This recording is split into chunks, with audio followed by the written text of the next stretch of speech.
Cześć, w tym filmie zobaczycie, co robię w ogrodzie na początku kwietnia oraz mój debiut ze stekami. Steki wybraliśmy sezonowane. Pierwszy raz w sumie takie robiłem. Bardzo je lubię i tutaj w drugiej części vloga zobaczycie, jakie właściwie robiłem, jakie przyrządziłem, co jeszcze do nich podałem. A w ogrodzie dużo pracy, w ogrodzie dużo siania.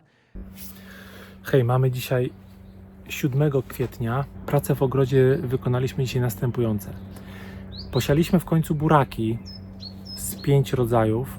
Ja jestem początkującym ogrodnikiem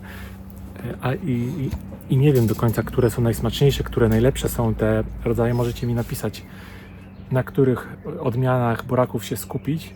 Te ćwikłowe mnie zainteresowały, te takie podłużne do słoików na przetwory. Posialiśmy jeszcze rzodkiewki, 5 rządków marchewek, to też tutaj widzicie, rzodkiew czarną, rzepę, kalarepę. Mamy nasze warzywa w takich skrzyniach, jak widzicie tutaj. Ziemia niestety jest teraz bardzo sucha, susza jest właściwie, musieliśmy wszystko mocno podlać i tak jeszcze później to będzie podlane z węża. W namiocie sałata wychodzi, koper jeszcze nie, rzodkiewka też jest w namiocie i też wychodzi. I takie marketowe cebule też, którym powychodził szczypior, zielona cebulka, to też je powsadzaliśmy do ziemi, tutaj widzicie.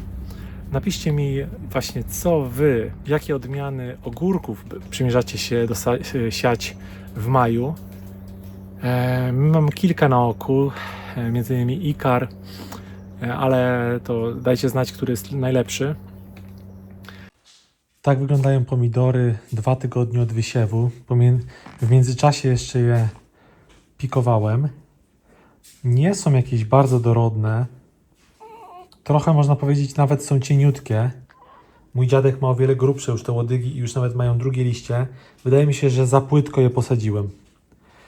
No ale nic, niedługo trafią do ogrodu, głębiej je wsadzimy, zakopiemy, to odbiją. A papryki nie wychodzą jeszcze, jedna wyszła. Może jedna ostra tutaj. A jeżeli chodzi o zioła, to coś zaczyna wychodzić. Coś tu zaczyna wychodzić.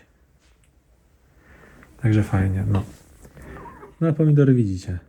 Człowiek się uczy na błędach, ale myślę, że z tych też będą fajne pomidory i dobre. Wcześniej jeszcze w domu zająłem się pomidorami. Pomidory są za płytko popikowane i będziemy je ratować w ten sposób, że za parę dni, jakby już w kolejnym odcinku, tutaj zachęcam Was do subskrypcji, będziemy je głębiej przesadzać do większych doniczek i dodamy trochę jeszcze nawozu z gołębi. I teraz na filmie widzicie, jak je podlewam.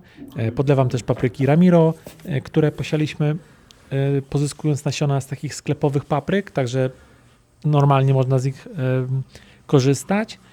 Podlewam też papryczki chili oraz zioła, między innymi kolendrę. Tutaj widzicie, jak wsadzam już takie wyrośnięte cebule, takie też zwykłe, sklepowe cebule. Kupując, wybieraliśmy takie, którym pojawił się szczypior. Wsadzamy je płytko, no i tak co około, ja wiem, 10 cm. Mamy taki mały kawałek wolnej grządki, też ze szczypiorem. W niej na wolnej przestrzeni wyłożyliśmy kompost, aby tą ziemię trochę ubogacić i użyźnić, potem to przekopiemy. W szklarni mamy posiany koper, który nie wyszedł jeszcze, sałatę, 2 gatunki, ona już wyszła i rzodkiewkę też ładnie wyszła, została posiana w sumie najpóźniej z tych wszystkich. Te pomidory niestety zmarzły, ale nie tylko mi, Andrzejowi, tutaj sąsiadowi też zmarzły w namiocie. Na szczęście są te w domu. Koper jeszcze nie wyszedł. Sałata powychodziła. I rzodkiewka powychodziła. I to wszystko. Posialiśmy 5 gatunków buraków, z czego jeden gatunek miał 2 rządki. To takie podłużne. dosyć gęsto. Zobaczcie, że ten ma taką powłokę ochronną na nasionach. Ja w ogóle nie wiedziałem, że coś takiego się stosuje. System siania mieliśmy taki, że rozgrzebujemy ziemię, grządkę na głębokości około 1-2 cm. Staramy się siać tak gęsto, jak jest napisane w instrukcji. Jak się nie uda, to po wykiełkowaniu będziemy przerywać i wyrzucać nadmiar. Potem lekko dociskamy te nasiona jakby kantem dłoni, zasypujemy ziemią i uklepujemy, żeby te nasiona nam nie wypłynęły podczas podlewania. Uczcie się ludzie, bo wy nie umiecie siać buraków. Polecam takie etykiety do grządek. Można opisać sobie. Jest trwałe. Jak będzie padał deszcz, to nie zniknie. Więcej wam nie pokażę, bo jakieś błędy ortograficzne pewnie porobiłem. Obok buraków posialiśmy też 3 rządki rzodkiewki. Ją bardzo lubimy i dużo zjadamy, więc tą rzodkiewkę chcemy mieć. No i teraz całą skrzynię porządnie podlaliśmy. Ziemia jest bardzo sucha, już chyba to mówiłem. W kolejnej grządce posialiśmy marchewkę, w sumie 5 rządków. Odmiany niestety nieustalone, bo nasiona były trochę pomieszane z zeszłych lat. Obok marchewek czarna rzodkiew, biała rzepa oraz kalarepa. Również mocno ją podlaliśmy. Mam naprawdę bardzo suchą tą wiosnę, ziemia aż piszczy, jest taka sucha. Widzieliście ostatnio unboxing wózka. To ma pewne konsekwencje. Pewnie domyślacie się, o co chodzi. No i teraz moja żona ma różne zachcianki. I jedną z tych zachcianek jest: Adaśko, zrób mi steka, proszę. No i zrobię najlepszego, jakiego potrafię. Steki takie z wołowiny sezonowanej robiłem może 3-4 razy w życiu. Nie wychodzą mi za bardzo. Spróbuję, może teraz mi wyjdzie. Pokażę wam, co kupiliśmy. Ribeye z antrykotu. On ma tak z 3 cm grubości. To było chyba najtańsze mięso z tej lodówki z wołowiną długo dojrzewającą. Są też T-bony, daby, tomahawki, ale tamto są droższe trochę i grubsze. I na razie postaram się potrenować na tym. Do tej wołowiny zrobię sałatkę Kolesław. Sałatka Kolesław pojawi się tutaj na shortsie. W opisie również będzie link. No i łódeczki. Upiekę je z papryką, z oregano, dużo soli i taki obiadek dla mojej kochanej żony, która ma różne teraz zachcianki. Pokażę wam. Do Kolesław kapustę pekińską naprawdę siatkuję bardzo drobniutko, szczególnie przy tym głąbie, to już w ogóle bardzo drobno. No i zaraz wrzucam to do miski i zasypię solą. Kapusta już kruszeje. Potarkowałem drobną marchewkę, drobno pokroiłem cebulkę. Odsączyłem kukurydzę, dodam jeszcze do tego trochę jogurtu i majonezu, wymieszam. No i taka surówka Kolesław. Moim zdaniem to jest Kolesław. Zaraz ktoś napisze, że z kukurydzą to nie jest Kolesław, albo z pekińską to nie jest Kolesław. Napiszcie mi, jak wy robicie Kolesław. Moim zdaniem taka jest najlepsza. Moja mama też taką robi. Z moim bratem, z moją żoną, tylko taką lubimy. Kurczę, nie wiem, jak się zabrać za te mięso.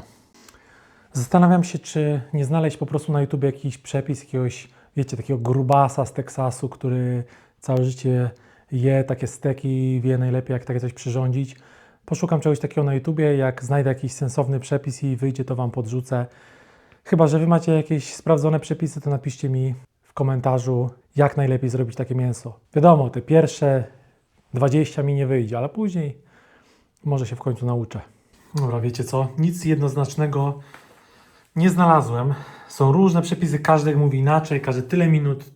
Solić, nie solić. Zrobiłem tak. Już wam mówię. Obciąłem tą skórę. To, co zostało, lekko ponacinałem, żeby łatwiej, żeby mi po prostu skapcia nie zrobiło z tego steka. I posoliłem z jednej i z drugiej strony. Mocno. I to tak sobie leży. Robię do tego jeszcze masło czosnkowe, żeby potem można było polać, właściwie, żeby te steki odpoczęły z tym masłem czosnkowym.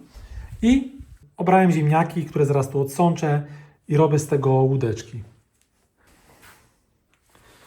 Powiem wam, ribeye sezonowany. Pięknie wygląda. Pięknie wygląda to mięso. Muszę znaleźć jakiegoś dobrego, stałego dostawcę. Na razie kupuję gdzie popadnie. Łódeczki robię też pierwszy raz i powiem Wam, że wyczytałem gdzieś, żeby najpierw 5 minut podgotować, pokrojone już właśnie w takie łódeczki, odcedzić, wymieszać to w przyprawach i wsadzić na 20 minut do pół godziny do piekarnika. No zobaczymy, może uda się to tak fajnie wszystko zgrać, aby jeszcze steki wyszły. Dobra, już wiem. Skonsultowałem to z moją koleżanką Moniką ze studiów. I tak, na tą gramaturę mięsa, bo to wyszło około 400 gramów, 3 cm grubości właściwie, zrobić to metodą na 4 razy, czyli po 2 razy na każdą stronę, czyli położyć steka, w tym przypadku akurat na 3 minuty, po 3 minutach obrócić 3 minuty, obrócić 3 minuty, obrócić 3 minuty i powinno być, później schować, niech odpocznie pod folią aluminiową i będzie dobre. A oprócz tego lekko tutaj pędzelkiem posmarować oliwą i będzie cacy. Dobra, lecimy z tym koksem. Na razie jedna strona. Przewróciłem te steki na drugą stronę. Wiecie co? 20 minut grzałem tego grilla i jakoś nie wiem, mam do niego wątpliwości, czy się dobrze nagrzał. Ale co innego Wam pokażę. Łódeczki zrobiłem. Także będzie Kolesław, łódeczki i stek, o ile wyjdzie. Trochę zmieniłem pozycję na grillu, bo widzę, że nie są takie same te płyty. Tak grzeje lepiej, bo ten stek był przed chwilą tu.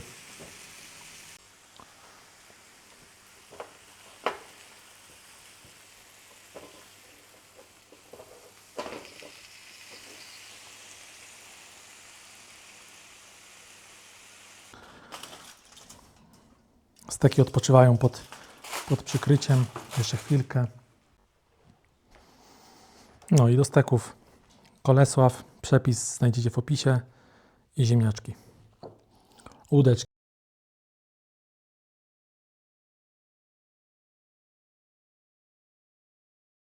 No i mamy początek kwietnia. Co tu jeszcze zrobić? Jakieś propozycje, jakieś porady? Zachęcam do dyskusji, zachęcam do komentowania. Cześć!